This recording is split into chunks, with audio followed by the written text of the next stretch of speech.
So this is kind of all up in the air, but I want to give an example of what these kinds of wins can look like, or at least what they have looked like in the past for me.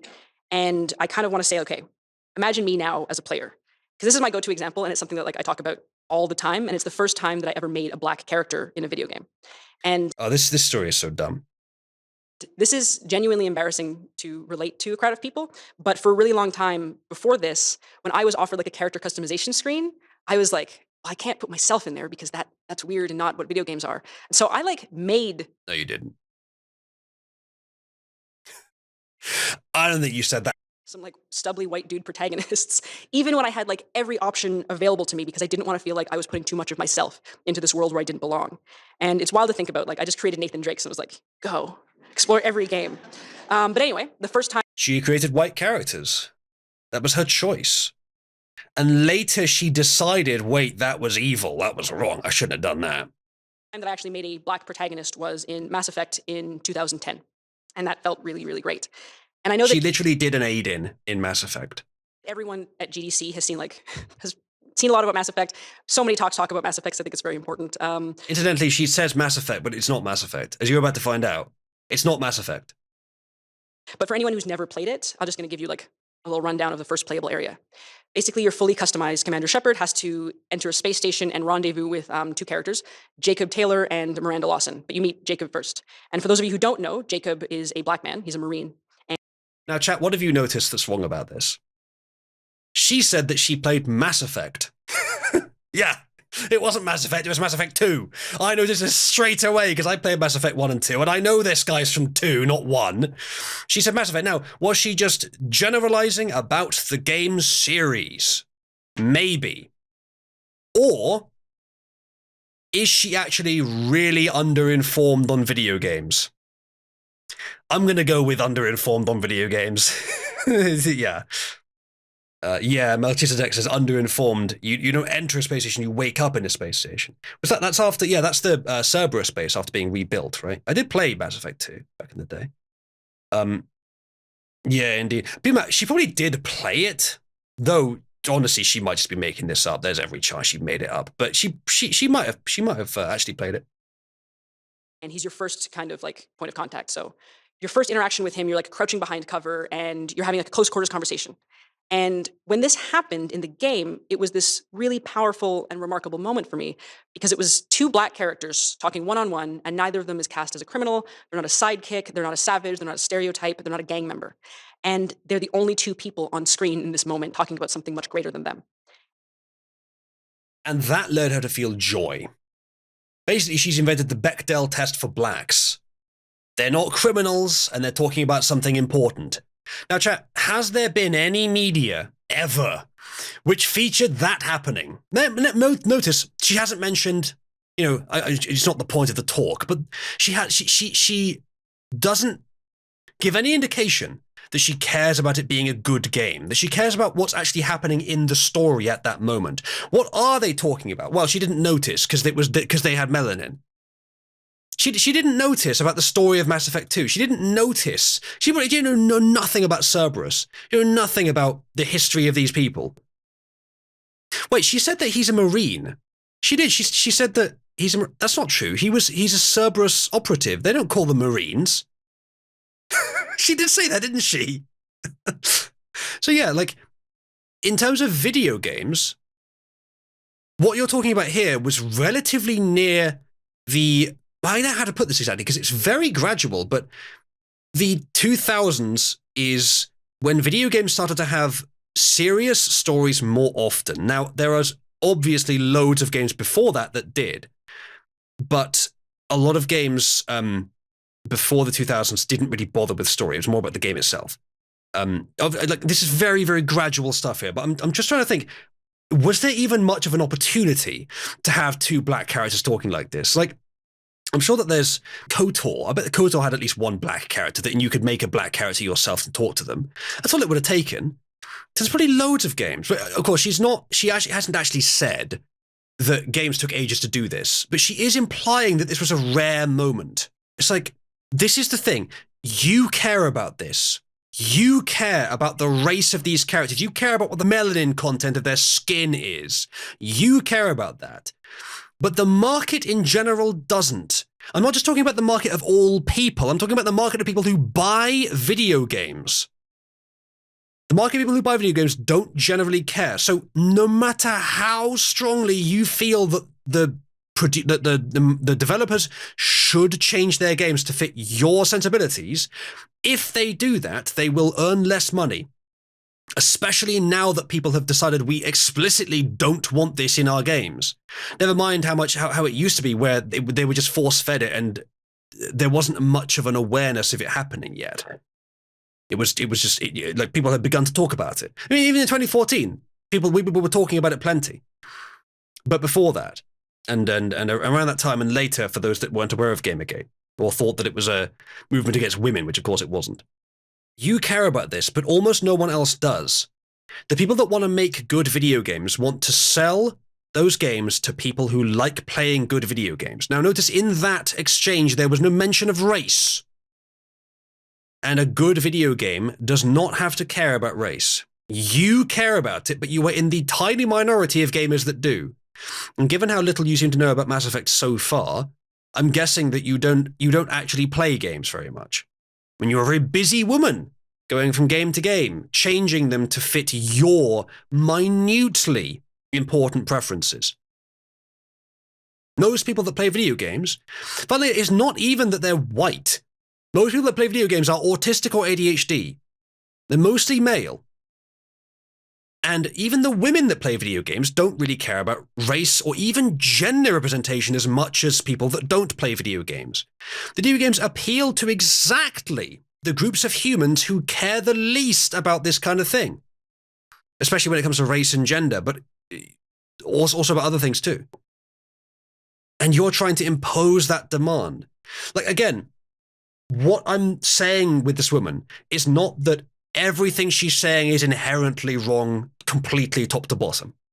What I'm saying is that even the bits that make some sense, she's trying to treat them as if they are way more important than they really are, when ultimately it's just a free market operation.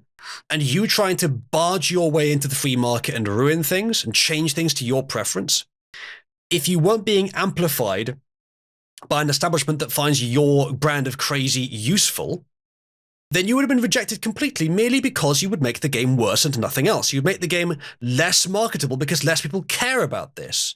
It's like when games try to pander to trannies. Trannies are like 1% of the population. Less, in fact.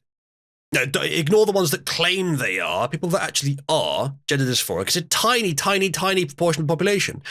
But the people who have been artificially induced to care about it is massive by comparison to the number that actually would, if not for the artificial inducement. And even the people who are gender dysphoric probably wouldn't care very much if not for the inducement to do so.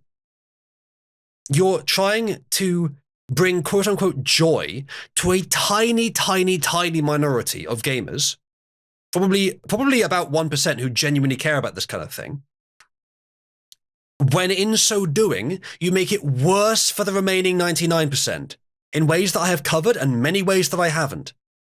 And you don't even realize you're making it worse because all you can see is the melanin. And it was just like really, really, really nice. I left off a really, but I was so happy about this moment that I actually took my phone out to text my white best friend, and I was like, wow, it was really just cool to see this scene in this game. Can you believe it? And I was halfway through the text when I realized, like, oh, she isn't going to see that because her shepherd doesn't look the same as mine. But I texted her anyway because I thought, you know what, I'm going to share this moment of joy for me, and she's my best friend, so she has to be happy about it. And her response, while not surprising, was still very touching because she said, I've never seen that either. And holy moly, that's cool. And I told some other. So you've managed to turn your white friend into a race-obsessed cultist as well? Or she just said it to make you shut up about race? In the modern day, unfortunately, people care way too much about it, especially on the left. They shouldn't. It'd be a lot healthier if they didn't.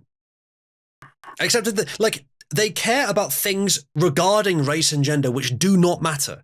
And they care way too little about the things that do. There's little about race that does matter, in my opinion, in practice, in a healthy society. But there are a few things that are worth taking note of. But mostly with gender. Gender politics, people care about distinctions of gender politics which are completely misfounded. They care about changing the representation of gender away from what is real and towards some baseless utopian notion that men and women are equal, exactly equal. I don't mean equal in terms of overall evaluation. I mean just the same, but with different breeding bits. They are not. Evolution does not stop at the neck. And there's a reason that we are gender bifurcated. That distinction is worth caring about. Race, there's less of that, but there is still some. But what they care about instead is the exact opposite of that, which is, funnily enough, exactly how you would sabotage a society if you decided race and gender was the method, the media with which to do it, which is what happened. Other friends at that point, I was kind of like excited about it, and they weren't all black, these friends. They weren't all targeted by this moment that I had experienced, but they all felt the same thing when they heard me tell my story, when they heard that it was a new kind of term, and that the general idea was, holy moly, representation is cool. But in my Mass Effect experience, this is almost an accidental form of representation because it's something that's a possibility. It's not guaranteed for any player depending on the kind of character and the Commander Shepard that you make. So I thought, wouldn't it be amazing if this wasn't an accident, but it was actually the intention of the game designers? What if they actually said, you know what? You can always watch media made by black people because they might care about this more. They might have your interests at heart. They might care just as much as you do about this representation stuff, and so put it in the game or in the movie. But you don't. Maybe because there aren't any. Because the people who care about that stuff make bad products. Because they care too much about that stuff, which isn't interesting to most people. So instead of, getting your kind of media into the market because people want to see it, you ignore that fact. Everything that you have said during the speech is premised on ignoring the fact that people don't care about that kind of thing. You haven't mentioned the idea at all that people want to see that, except that you and a few of your friends want to see it. But instead, you're focusing on the idea that, well, the market must just be wrong. Instead, we're going to just change what's already in the market to be what we want, even though the market is telling us, shouting it down our ear holes, this doesn't work. So you won't create your own thing. You won't try to practice what you preach and make something that's good and has the representation stuff that you want in it. You won't try that, or at least you haven't succeeded. And you won't seek other media that is doing that and promote that or try to make that better, become part of the writing staff there. No, that would be the sensible thing to do. But it doesn't happen because there is no good media that does that. Or very, very little. Instead, you try to change stuff that appeals to the market into something that appeals to you. Just you and a few other weirdos like you. It's cancer. And it's the thing, she's hired to prevent the press attacking the developer. Instead, she tries to tear the creative vision asunder and replace it with her own weird racial preferences. Melanin. That's what she cares about in a story. And that's what she insists you care about too, or she'll get the press on you. Not directly, but in effect. I wonder how many times she has been spurned by a development company and just casually mentioned it to her friend at Kotaku or some other shitrag games journal outlet. I wonder how many times that's happened. She has that power. It's been artificially afforded by a culture dramatically overly obsessed with this exact kind of racial insanity. Set out to create a moment of joy in people who look like this, people who feel represented by this. And that, I think, would be amazing, and it's totally possible for us, because these are things that we can actually create as designers and as writers and as creators, and not only are they new, but they're very, very narratively compelling, and I think that that's ultimately what we should strive for, because the newness of it works not only for those who are, being immediately targeted, but it works for everyone in that group, everyone who kind of receives it and who's never seen this before. Because keep in mind... Also, the marginalized thing is nonsense. It's a way of turning minority, which is literally true, people that by their group definition do not make up a large portion of the popularity, into a group who are oppressed because they are a minority. It's just not true. You may be able to find some examples, but it's not true of the general group. The only examples of people who are institutionally disadvantaged in modern Western societies is whites and males. To some extent, straight as well. That when it's new for you, and that's not just it feels like it, or some study that I grossly misinterpreted said so, like the wage gap. No, there are clear examples of big companies, dozens of such examples, denying promotions or employment or even service in some cases to whites on the basis of their race, also to males. That is the institutional oppression that you're looking for. That is marginalization, if you want to use that word. Not merely being part of a small group with, in practice, an extremely outsized influence because of this race-obsessed, insane ideology that has permeated our societies. Odds are they've never seen it either. So you're not actually catering to one tiny group. You're catering to everyone who's going to be playing it. It's across the board. And that's a lesson I think that we keep failing to teach, because we keep saying, okay, this one's for you guys, this one's for you guys, and like this one over here, like you can have it. But we can't keep looking at representation as like we're catering to a tiny little corner or like a direct marketing effort.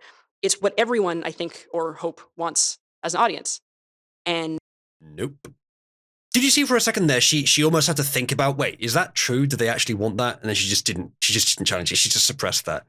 A little bit of cognitive dissonance there, possibly. But no, that's not what everyone wants. In fact, maybe like in if you're talking about the genre of like romance novels, then yeah, people want a form of representation. They want to see the woman in the novel being like them.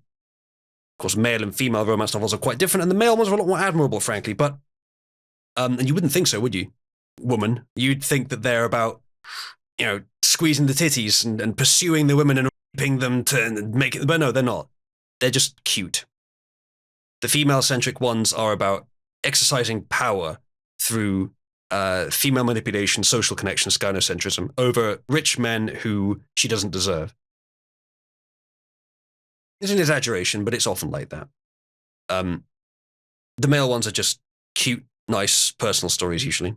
Either way, where was I? Yes. In some genres, in some forms of media, the audience cares more about representation, about seeing themselves or people like themselves in stories, because the demographic that you're producing it for is different. If you're talking about media about slavery, about slavery in the West, then yeah, the people who watch that are going to care more about representation because they're mostly blacks watching it.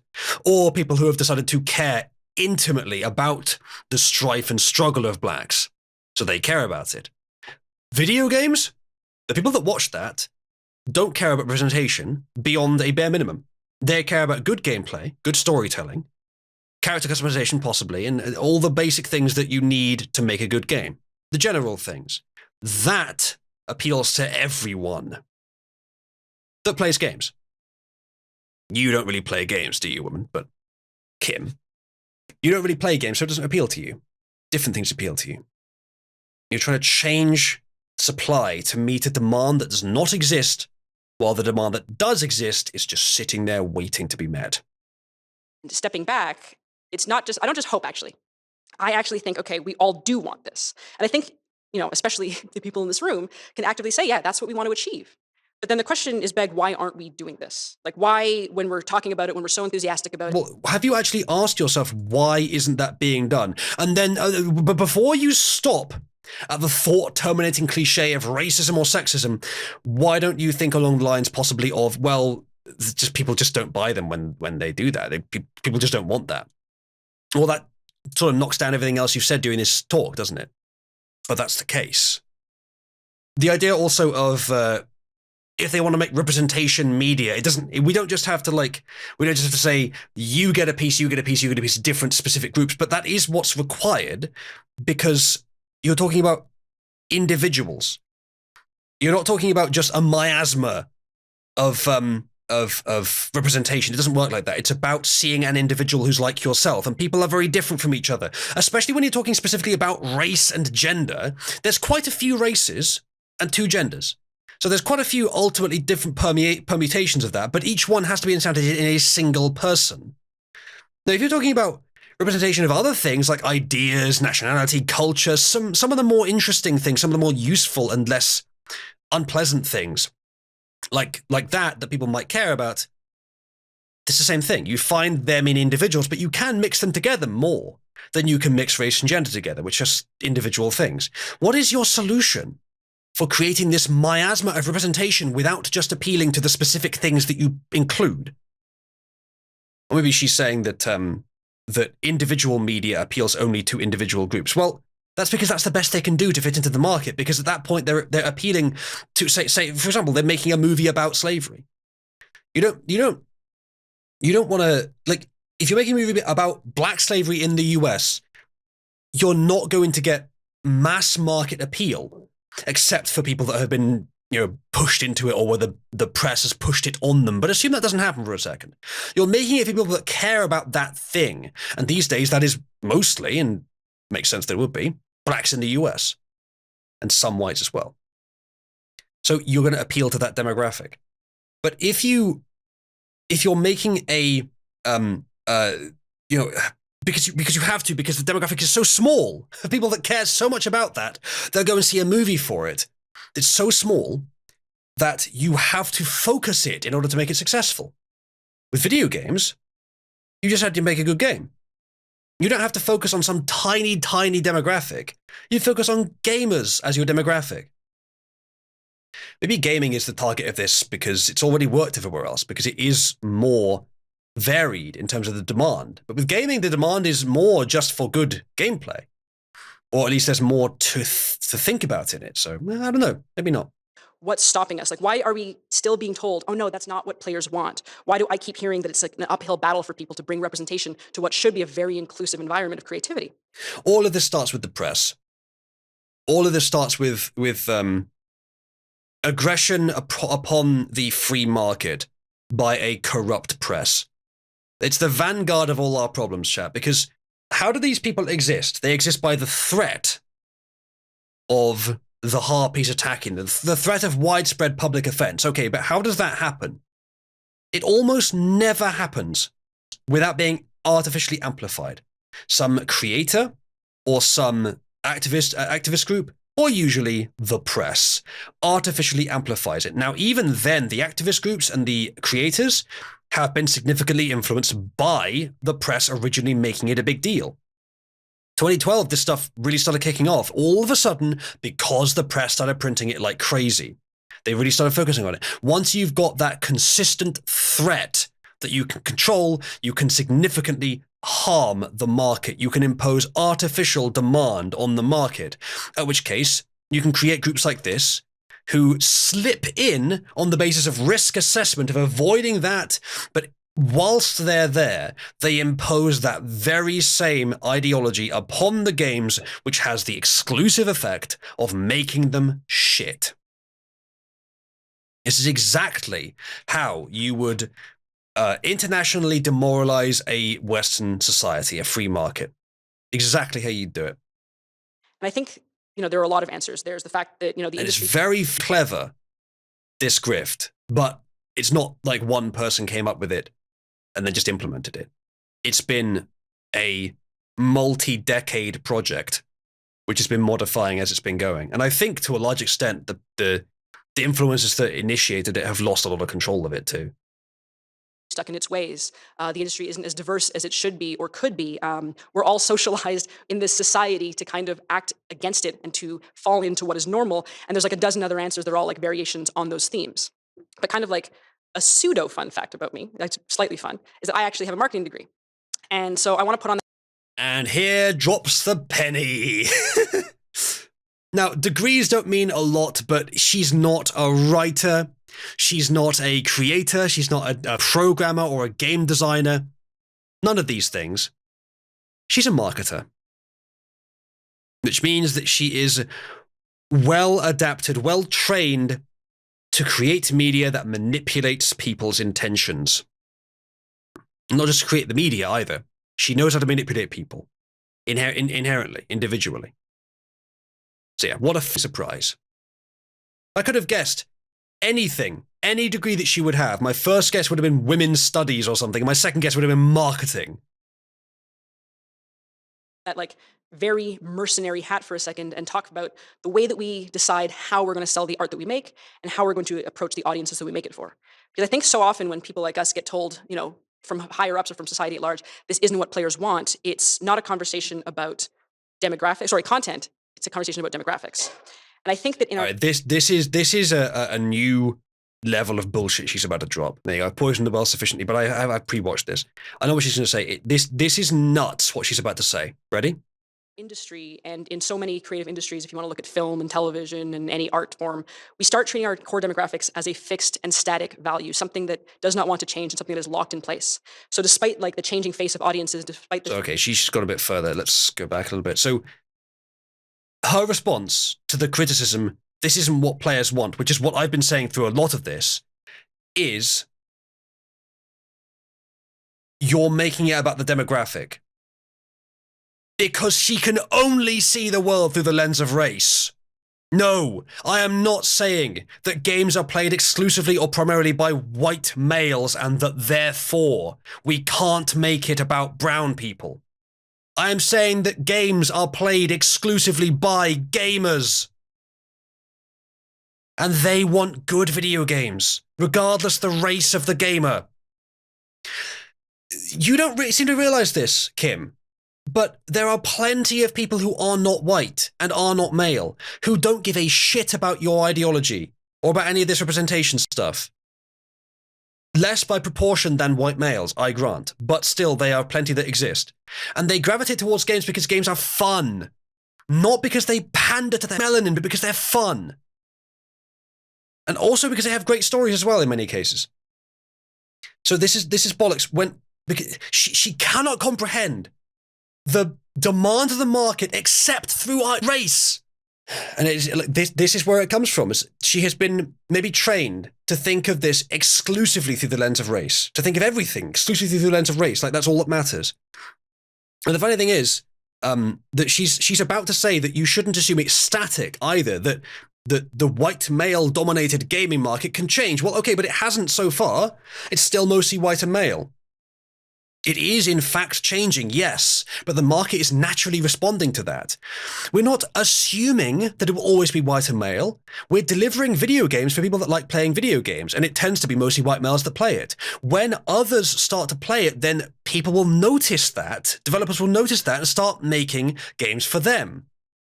The thing is, if you're right, then you do not need to exist, because the market will already fulfill that demand. The market will fill that demand automatically without the need for you to artificially impose it. Because it is true that women are gaming more than they used to. Back in my day, when I was a kid, women did not play video games. There was maybe 0.1% of women played video games. And any men that played video games were mocked. Now, when I was a kid, it was not quite that bad because you were starting to get video games becoming generally popular, reliably. But if you played a video game other than the really popular ones, if you weren't playing Call of Duty and you were talking about it, you were even obsessing about it, then that was a point for derision. If you were interested in gaming in general, anything slightly more nuanced, point for derision. And you were bullied exclusively bullied about it by women and some of the men too for that. Now, I'm not lamenting that. That's normal. But that is very much changing today. Probably about maybe between 1% and 5% of women in the world today who are, in general, play video games regularly. I don't know what the numbers on that exactly are. And I'm not just talking about phone games either. I'm talking about real games. Games that are either on console or on PC. And my basis for saying this is the fact that VTubers as an entire genre is actually quite successful and saturated. There's loads of them doing it. There's probably about 10,000 VTuber channels in the world. And there's quite a lot of competition there. And almost all of them are women that play video games, at least sometimes. And those are just the ones that are public about it. So it is becoming more normal. And so you will get more video games aimed at women. They already exist. This woman, the woman on screen here, was not required for those games to exist. People make them so that they can sell them to those people. Again, this woman's entire existence is pointless except for ruining games by changing them so that they fail to meet current demand. That does not want to change and something that is locked in place. So despite like the changing face of audiences, despite the changing face of conferences like this one, we still look at our core demographics and say, okay, they're white, cis, hetero males, and we cater almost exclusively to them. And the problem is that See what she's saying? She's just wrong. They're appealing to video games, to gamers, not to white males. Only you are thinking about it with this much attention to ideology. People that make good video games either don't think about race or any of those other things, or they don't ruin their games because of them. They don't make it a core part of their design. They make good games. Just cater to them like, here's something that we think you'll enjoy. We cater to them the way that we cater to like a picky baby. We feed them the same. And this is where it gets petty. This is where she gets nasty. Because at this point, she's saying that the market is not just following the wrong demand. She's saying that the market is creating the demand, or that it's maintaining the demand as it is, by pandering to people and giving them what they want. Now, funnily enough, she has not yet, and I don't think she's going to, made a distinction between producing content for white males, even if that was the intention, and producing content for brown females. Are you a picky baby, Kim? Because it seems like you've made an entire company around being a picky baby when you could just enjoy good games. Or be honest and admit that you don't enjoy games at all. But she's going to use this picky baby term for the rest of the video, and on no basis. Because again, it's not about race. If you see it through the lens of race, and you're particularly unpleasant and stupid, you can come to this kind of conclusion. But that's the problem. It's not about race. What if it just wasn't about race or gender or any of the other things? What if it was about good quality? At no point throughout this talk does anything she says imply the possible existence of the quality of a product besides its inclusion of identitarian matters. Maybe one thing that may have implied it earlier, but she does not acknowledge it as a important point. But it is the important point here. But if you happen to be a white male, prepare for her to be particularly unpleasant and petty for the rest of the video. That we know that they love, and we keep on feeding it. We're like, here you go, you love it, eat this, eat this, eat this, so that then when they get anything else, they react as a picky baby would, which is be like, oh no, thank you, I do not want this. And we've actually done this so long that what we're doing is creating an entire nation of picky babies, and they make us scared to deviate from what we actually want to do. So her presumption here is that 1, supply drives demand. Stupid idea. 2, the suppliers are driven by the demand that they've created. So they don't want to change. They're too afraid of it, which is a circular argument. And 3, that if only they knew of my genius ideas, they could stop being afraid of the demand they created, change the supply, and thus change the demand. Which is, again, stupid, but founded on those 2 incorrect premises in the first place. No, woman. It's not based on race. If you just stop assuming it's about race, it makes a lot more sense. The demand is for good video games, so people buy good video games when they're made. The games are made with a focus on good gaming, good gameplay, without race being an important factor. You are coming into that realm and saying, I liked it when you pandered to me that one time, but I don't like the games that you're making now because they don't pander to me. You're all picky babies. Do you see the problem here? Do you see the problem? Your assumption that it's all about race allows you to switch around who's being the picky baby, whereas it's actually you. You want something very niche from people who are busy making video games. Go somewhere else. for your race-bait masturbatory material. In case these picky babies don't want to play our games. And we've made a lot of progress. Obviously, like I don't say this to completely go like, just give up. We've screwed it. But I think it's still amazing that I can be seated in a meeting and told that out of 12 characters, we already have one black one, so there can't possibly be a second. I get that way too much. And I once worked on a project where they had an all-white cast, and they expressed their desire, like, okay, we need to mix it up a bit. How about this character's kind of like stereotypically French? So they have a beret, and they have like a striped shirt. And I was like, okay, if you need to do that, can we at least make them a person of color? Ah, that's so funny. Imagine them changing a white character to a French. Because obviously there's way less about French that's interesting than about melanin. This is it. This is it. They've just artificially escalated the importance of race in their heads. Interestingly, doing that without acknowledging the actual genetic differences. Never mind fucking that. They just have this faith-based belief that aside from the biological differences, that races are just so inherently different and interesting that everything should be based around that. No, cultures are interesting. Now, albeit French is obviously disgusting, but French is so much detail there. There's so much you can work with all the European cultures. Extremely rich history. And take some African cultures have somewhat rich history as well, although if you go back far enough, you, Kim, won't like what you find. But every country in the world, most countries in the world, have some sort of interesting history that you can work with, and many of them have their own unique culture. You can include that. And if you, like the European ones have probably the most interesting, probably the most detail. Maybe a few exceptions like China, maybe India. The European ones, especially because they are European-made games, and that's what the developers know, that makes sense.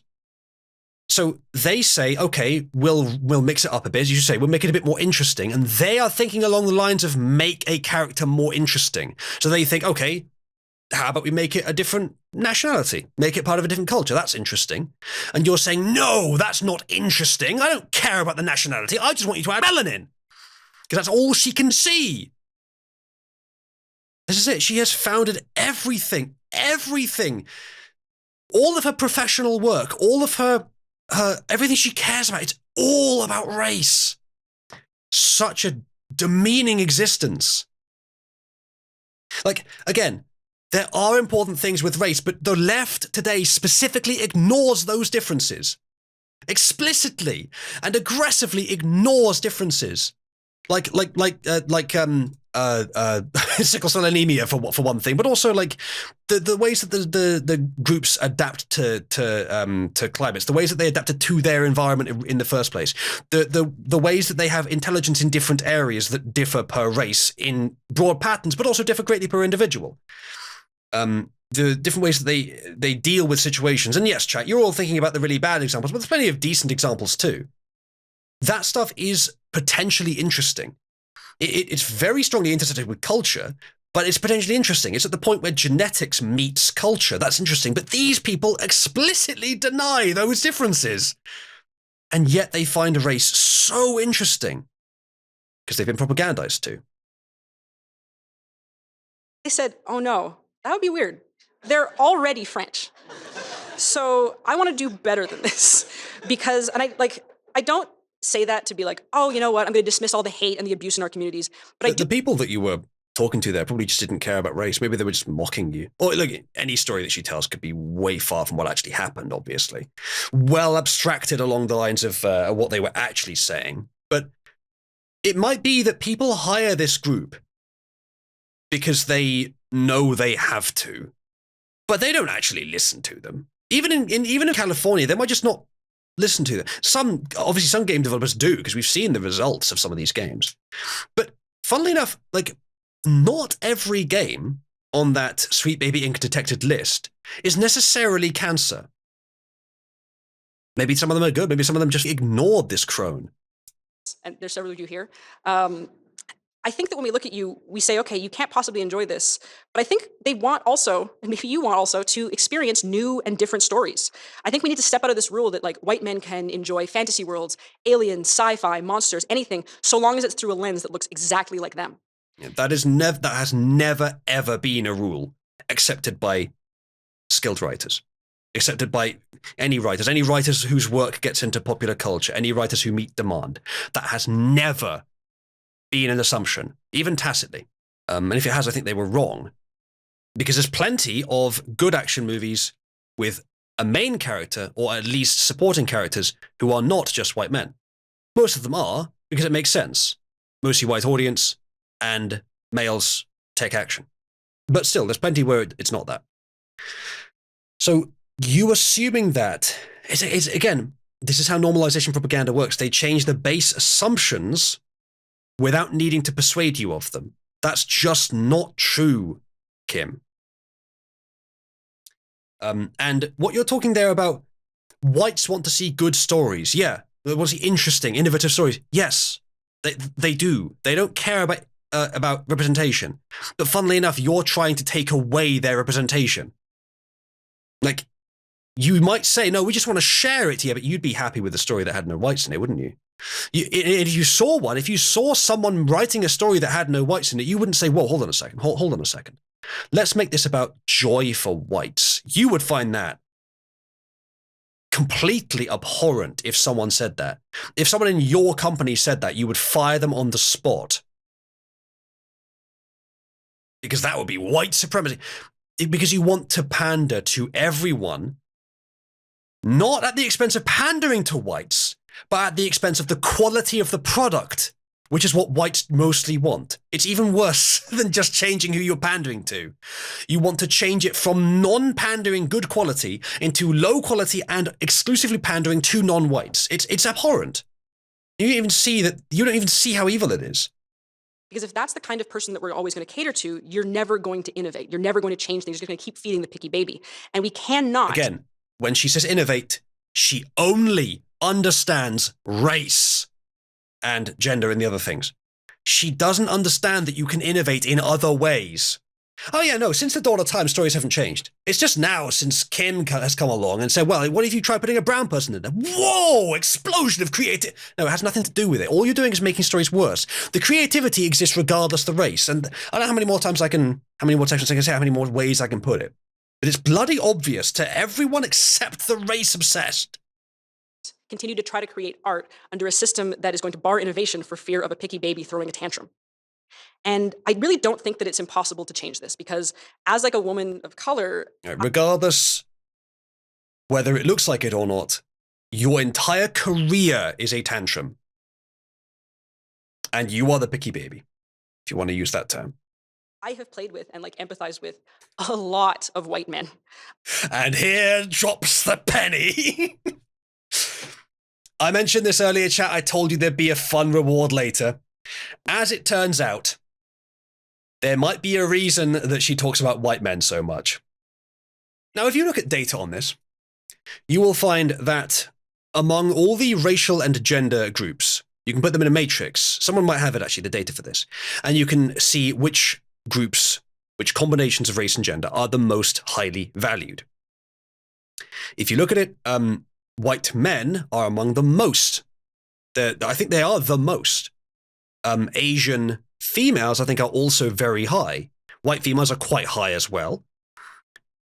Black men and black females, not too high. You know, not very high. In fact, lowest. And everyone else is mixed in there. Asian males don't do too well on that either. Basically, the point here is that every race of women likes white men. So ultimately, everything I've said so far about her being race-obsessed because of delusional propagandistic ideology is true, but there's another angle to it as well. Because somehow, I am pretty sure that her lust for white men that she has held her entire life is also influencing this. Some sort of envy, some sort of jealousy, some sort of resentment of herself for this. And that just puts the cherry on top, doesn't it? Because it's not just about her being propagandized into some sick race-obsessed ideology. Now it's also about insecurity over her fetish. And on that basis, on those two bases, she has founded this company. She has created this enterprise and arguably the industry itself, or not created it, but significantly added to it. This horrific industry. On the basis of her weird insecurity about her fetish for white men and her weird obsession with race.